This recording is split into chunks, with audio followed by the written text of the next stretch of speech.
আমরা এখন যাচ্ছি ম্যানিলা ক্যাপিটালে, যেটা হচ্ছে এখানকার বিখ্যাত মন্দির। আর এখানে যাচ্ছি কারণ হচ্ছে যেহেতু আমরা ফিলিপিনে আসছি, এখানে বিখ্যাত কিছু জায়গা যদি আপনাদেরকে না করে তাহলে তো হবে না। আর এখানে অলরেডি স্ক্যাম একটা বিষয় আছে, যেমন হচ্ছে আপনি গ্র্যাপে দেখলাম হচ্ছে আপনার 170 টাকা এখান থেকে আমাদের হোটেল থেকে, কিন্তু যখন আমি এই যে অটো ভাড়া বলতেছি উনি বলছে আমাদের চাইছে 250 টাকা। তো আপনারা অবশ্যই দামাদামি করবেন, 250 টাকা যাচ্ছে, আমি 100 টাকার মধ্যে সেখানে কনফার্ম করলাম।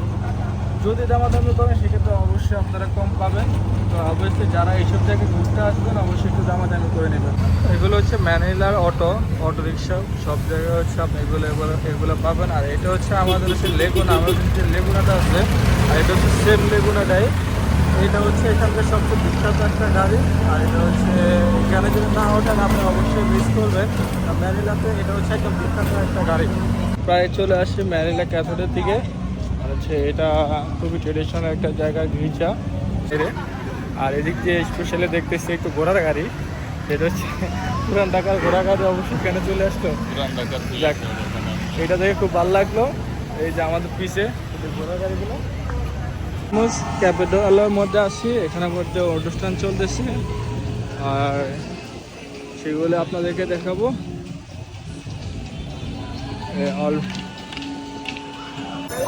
এখানে ইচ্ছা হচ্ছে আমাদের বিয়ের হচ্ছে একটা ওকেশন দেখলাম এখানে।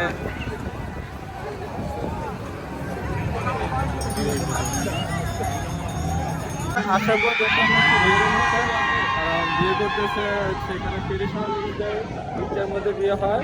তো সেই অনুষ্ঠানগুলো এখানে হচ্ছে, আমরা সরাসরি দেখে খুবই ভালো লাগলো, কারণ এরকম একটা বিয়ের অনুষ্ঠান এখানে দেখবো ওখানে ভাবতে পারিনি।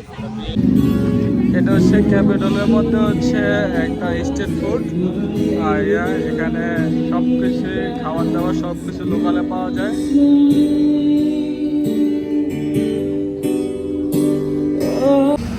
এটা হচ্ছে ফিলিপিনের ঘোড়ার গাড়ি, যেটা হচ্ছে আমি অন্যান্য দেশে যে এরকম ঘোড়া গাড়ি পাইনি, বাংলাদেশের মধ্যে খুবই সিমিলার ঘোড়া গাড়ি, যে আপনার এটা দিয়ে এক এক জায়গার মধ্যে ট্রাভেল করতে পারবেন। এখন যাচ্ছি হচ্ছে সান অ্যাগস্ট, এটা হচ্ছে গির্জা আরেকটা, যেটা হচ্ছে এটা ট্রেডিশনাল অনেক দিন থেকে পুরানিত। আমরা ওইখানে যাচ্ছি। আর এটা হচ্ছে ক্যাপিটালের পাশে, মানে আপনি আধা ঘন্টা 5 মিনিট হাঁটলে আপনি এটা পাবেন। এটা একদম লোকেশনে বা কাউকে জিজ্ঞেস করলে হচ্ছে আপনাকে সান অ্যাগস্টে হচ্ছে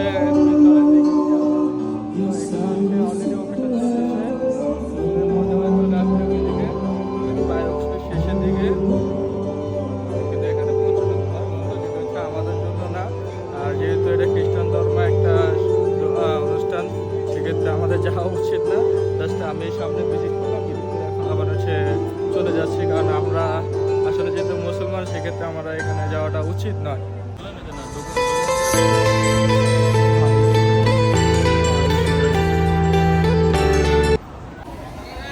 এখন হচ্ছে আপনাদের দেখাবো ফিলিপাইনের রাতের শহর। এগুলো যারা হচ্ছে মোটামুটি এটা স্ট্যান্ডার্ড ট্যুরিজম জায়গা, সেক্ষেত্রে এই জায়গাগুলো খুবই জমজমাট থাকে। আর আপনারা যখন রাতে আসবেন এরকম একটা শহর দেখবেন। আর দিনে আসলে এতটাভাবে বসে না দোকানপাট, কিন্তু রাতে অনেক বেশি দোকানপাট বসে। এবং কি আপনারা স্ট্রিট ফুড হয়তো যে কোনো জিনিস আপনারা এখানে পাবেন, কিন্তু দেখে খাবেন, যেহেতু আপনাদের আমাদের জন্য সব কিছু এটা না।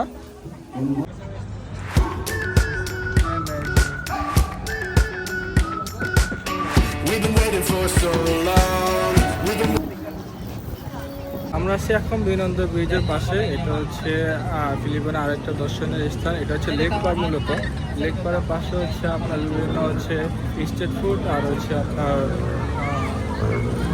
এটা মূলত হাতিঝিলের মতন আমার পরে লাগছে, কারণ আমাদের হাতিঝিলের যে একটা ভিউ, যে ব্রিজের সেম একটা ভিউ হচ্ছে এটা।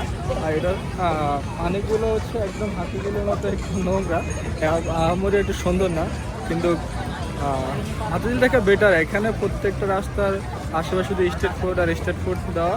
আপনার যে এটা হচ্ছে বিনন্দ ব্রিজের আশেপাশে ভিউ, আর রাতের ভিউ মানে অস্থির। যারা দিনে আসেন তারা ভুল করবেন, এখানে অবশ্যই রাতে আসতে হবে, তাহলে হচ্ছে এখানে মজা অবশ্যই পাবেন। বিনন্দ ব্রিজ থেকে আরও হচ্ছে ভিউটা আরও অস্থির লাগে, যেটা হচ্ছে মনোমুগ্ধকর পরিবেশ, যেটা অকল্পনীয় বাইরে এত সুন্দর একটা পরিবেশ দেখা যাচ্ছে। একটা নিচ থেকে এক ভিউ, উপর থেকে এক ভিউ, মানে মাথা নষ্ট করা একটা সিন। দিস ইজ বিনোদন ব্রিজ। এখন হচ্ছে আমরা বিনোদন ব্রিজে আরেকটা সাইডে আছি, ঠিক আছে। এক একটা সাইড এক একটা রকম হচ্ছে আর্টিফিশিয়াল করা ভিউ, পাশে একটা ভিউ দেখেন। এখানে হচ্ছে উপরে একটা দেওয়া হয়েছে, আমাদের নিচে একটা দেওয়া হয়েছে, পাশের লেক। ছবি এ করে ডাইরেক্ট ছবিও, শুধু ছবি হচ্ছে আবার হচ্ছে আপনাকে ডাইরেক্টলি বের করে দেওয়া।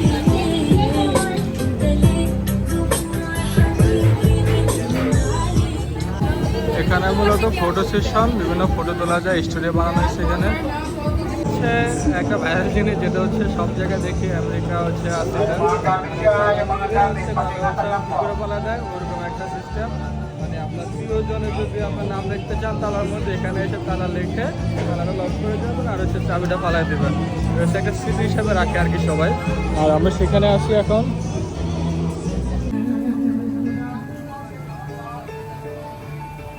এখন হচ্ছে আমরা যাচ্ছি চায়না টাওয়ারে। এখানে আর একটা বিখ্যাত প্লেস, এখানে হচ্ছে মূলত চায়নারা বেশি থাকে, এটার জন্য এটার নাম চায়না টাওয়ার দিচ্ছে। আমরা এটা ঘুরে আসি, দেখি কী অবস্থা, এর ভিতরে কী কী আছে, কেন এটা এত বিখ্যাত আর টু মাচ ফেমাস। হ্যালো, তো আমরা এখন যাচ্ছি সেদিকে। এটা হচ্ছে চায়না টাওয়ার রোড, আমরা সেদিকে যাচ্ছি। আর এটা হচ্ছে এত সুন্দর লাগতেছে, যেটা হচ্ছে সেটা চায়না যায় নাই, কিন্তু যেহেতু টিভিতে দেখছিলাম সেক্ষেত্রে ওইরকম মনে হচ্ছে না চায়না একটা ভাইব আছে, এটার জন্য হয়তো চায়না টাওয়ার দেওয়া হয়েছে। এখন বাকিটা যায় দেখি। টাওয়ারে সামনে আছে, এটা হচ্ছে চায়না টাওয়ার, পুরোপুরি একটা চায়না একটা ভাইব আছে, কারণ হচ্ছে এটা পুরো আর্টিফিশিয়ালি চায়নাদের মতো করা আছে। হয়তো বা এখানে আমি যতটুকু শুনছি এখানে হচ্ছে ম্যাক্সিমাম মানুষ চায়নারা বসবাস করে, নাম যাচ্ছে চায়না টাওয়ার। আর আমরা ভিতরে গিয়ে আপনাদেরকে আরও বিস্তারিত দেখাবো কী কী আছে।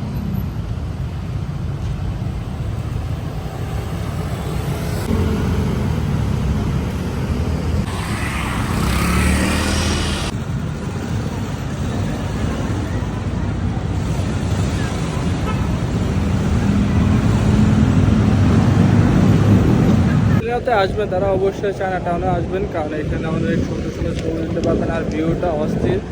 আর আশেপাশের ওয়েদার অনুযায়ী এখানে সব অনেক বেশি বাতাস। আপনারা একটু মাইন্ড ফ্রেশ যারা করতেছেন তারা অবশ্যই এখানে আসবেন। এখানে ভিউ আর রাইতে লাইটিং তো অস্থির একটা লাইটিং, কারণ দিনের বেলা আসবেন না, দিনের বেলা প্রচুর গরম থাকে। এটা ওয়েদারটা টোটালি বাংলাদেশের খুব একদম সিমিলার। বাংলাদেশ যেমন হচ্ছে 32-35 সবসময় থাকে, এটারও একই অবস্থা থাকে। তো আপনারা যারাই আসেন অবশ্যই চেষ্টা করবেন রাতে আসার জন্য। এখানে রাতে আসলে আপনারা অনেক পরিমাণ এনজয় করতে পারবেন। আমরা ফিলিপাইনে এসে হচ্ছে আম নিচ্ছি, কাঁচা আম। এর দাম হচ্ছে আপনার 50 টাকা, 60 টাকা বলছিল, একটু দামাদামি করে হচ্ছে 50 টাকা নিয়েছিলাম, যা একটু নিলাম এখান থেকে। দামাদামি করে খেতে হয়। এখানে হচ্ছে বাংলা টাকা হচ্ছে 100 টাকার আম, আর এখানে হচ্ছে 50 টাকা।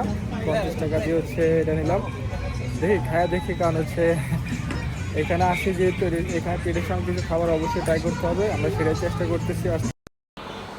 ঘুরতে ঘুরতে অন্ধকার হয়ে যায়, সেক্ষেত্রে আমরা এখন চাচ্ছি রাতে একটু ম্যানিলা সিটিটা ঘুরবো, দেখি ম্যানিলা সিটির কী অবস্থা, কেমন সৌন্দর্য তা উপভোগ করবো। এখন আসছি আমরা ম্যানিলা একটা পার্কে, যেখানে কনসার্ট হচ্ছে, সরাসরি এখানে আসি লাইভ কনসার্ট দেখার জন্য, এনজয় করবো। সরাসরি কনসার্ট হচ্ছে।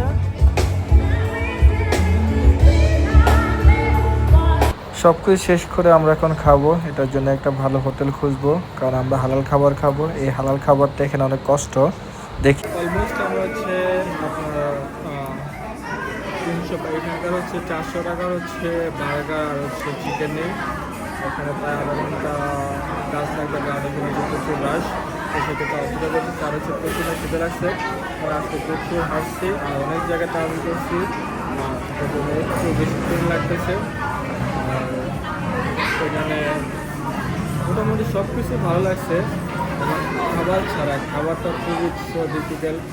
আমরা হচ্ছে যেহেতু মুসলিম, আমাদের জন্য একটু খাবারটা একটু বেশি খেতে হয়, এটা কিন্তু খুবই রিক্সে থাকে সবসময়।